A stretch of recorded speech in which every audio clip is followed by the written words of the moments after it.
Welcome back. Here is me, Nsatitsi Ringford Pili.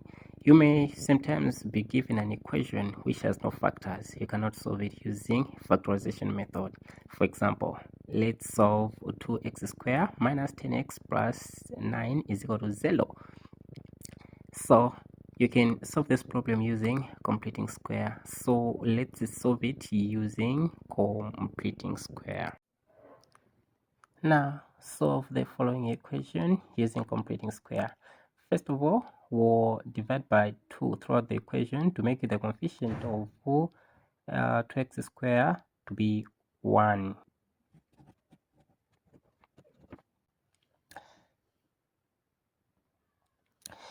After that, we're moving constant of the equation to the other side of the equation.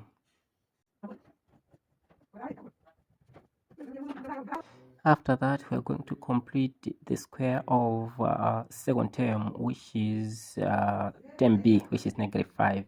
This will mean we're going to divide by 2 and square it, that is to complete square. After that, we're going to add that to the both side of the equation.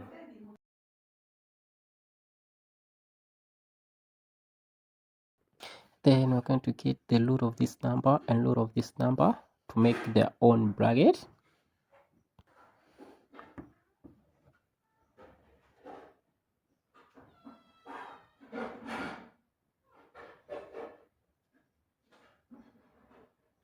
So remember the sign which is here, you maintain it and put it here.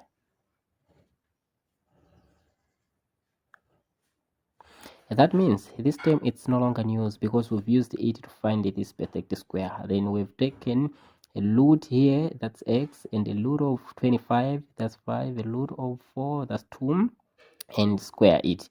That means the whole thing here is just equivalent to this one. Now this other side, we're going to solve this fraction and find our simplified number.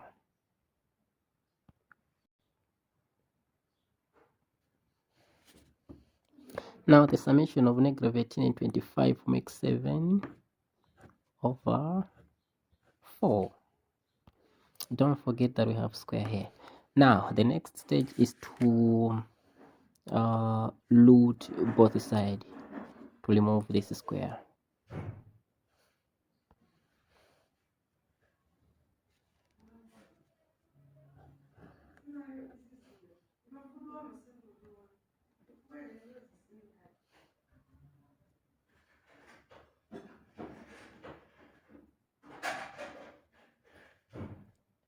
We've put here positive or negative because it's the root of this number, which can be either positive or negative. So remember, this 4, its perfect square can be rooted. Therefore, we can have only root 7 here, and 4 can be rooted to have 2. We still maintain our signs positive or negative. Now we are taking this term to this side of the equation. Therefore, we're going to have x only here.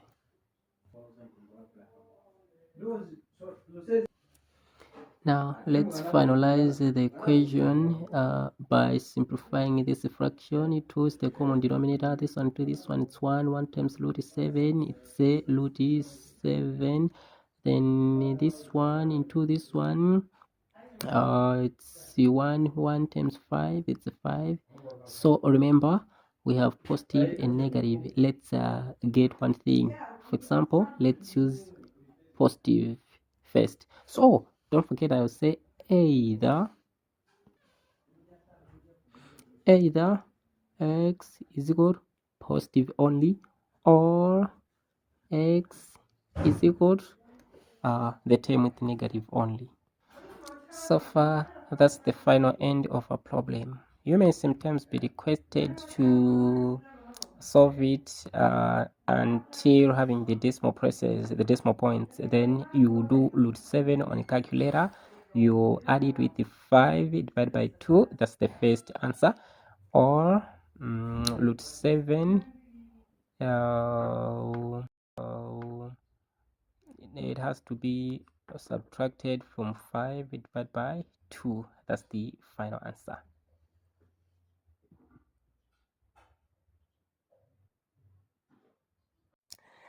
Now, let's look at this simple example. First of all, we are going to take our constant to the other side of the equals sign. Now that's become negative 12 because it has crossed an equals sign. Then second of all, let's complete the square of 10b, which is positive 7x. When we say to complete square, we mean 7 divided by 2, then square it, then we add this part both sides of the equation. The equation becomes like that. Now, so in so doing, we have perfect square here and perfect square here, and we're going to take root of this number and root of this number. They're going to make bracket and put square on top of that bracket. Now we are going to simplify this fraction. Let's do it like this. Then we're going to find the common denominator, that is 4. 4 into this one, 1 times this one, 4, 9, and 1 into this one, 4 times this one, then 12 times 4, that's negative 48.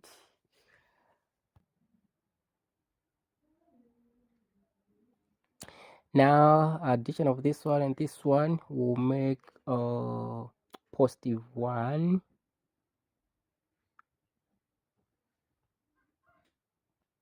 Now let's remove the square by rooting both sides.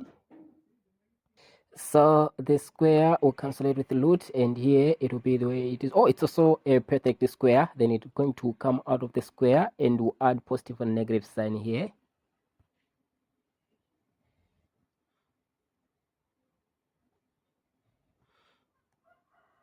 Square root of 1 is 1, and square root of 4 is 2. That's why we have 1 over 2 there.